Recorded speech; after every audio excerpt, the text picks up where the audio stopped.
for another 5-minute Powers play, and these keep getting better and better and better with Coach Greg Powers at Arizona State. So, Coach, what's it feel like now? 21, 10, and 1. Feeling any different? Nope, no different at all. I knew that was coming. I absolutely knew that was coming. I tried to set you up for something, but tell me a little bit about this weekend. It was emotional with your seniors, but it was a different type of emotion because you got a lot of hockey left, don't you? We do. We just got to keep doing what we're doing, you know. And as I told the guys before practice today, don't read fake news. Don't. You know, it is what it is. Let people continue to talk about what they think is happening and going to happen. We control our destiny. Let's just focus on Minnesota and go from there. We talked a couple of weeks ago about the possibility of you guys playing some practice time on a big ice sheet. Is that something you're going to do, or are you just going to go up there and play hockey? I mean, we're just going to go and play.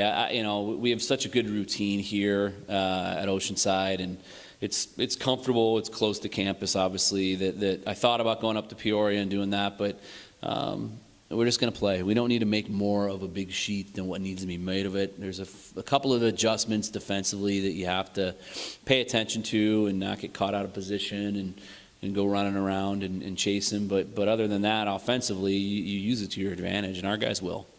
You know, we saw some of the explosiveness. I mean, Demetrius Kumanzis, who was no secret last weekend, I just had him in on an interview, and I asked him, I said, did you have any idea that Don Maloney was in the building watching you that weekend? He said, no, he had no idea. So Demetrius just broke out. Was that something you saw coming? I did. I actually predicted it. He's just playing with the detail and habits now that he needs to be successful. When you play that way and you play the right way, you get rewarded. And right now, Como's getting rewarded. He came in, you know, with a lot of, you know, high school habits still. Yeah. You know, he didn't have the opportunity that the rest of our roster had in going and getting seasoned in 2, some 3, you know, years of junior hockey. He came straight in from high school. So we've kept the faith in him and worked with him, and our staff's done a great job with him, and we know he's special, and he's only going to get better.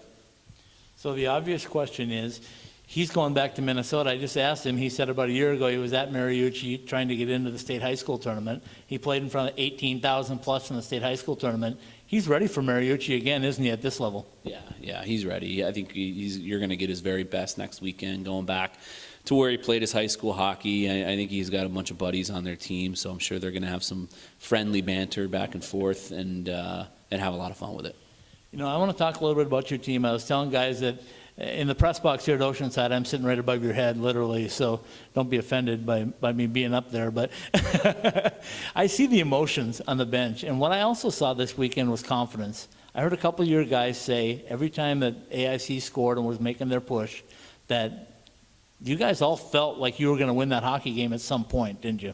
We never felt that game was in question. Like I said, post-game, you make of it what you want to make of it. We felt that there was a ridiculous amount of unjust adversity thrown our way, and our guys stuck with it. You know, it is what it is.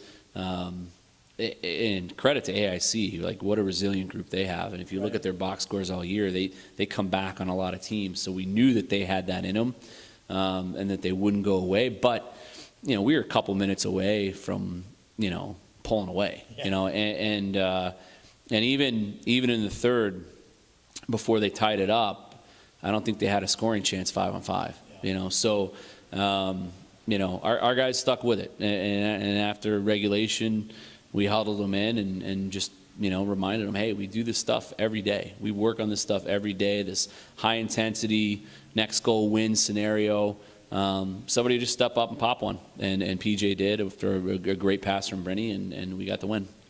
So when we talked about watching that game, a lot of us in the media commented that we thought your first period might have been your best and most complete period of hockey all season long.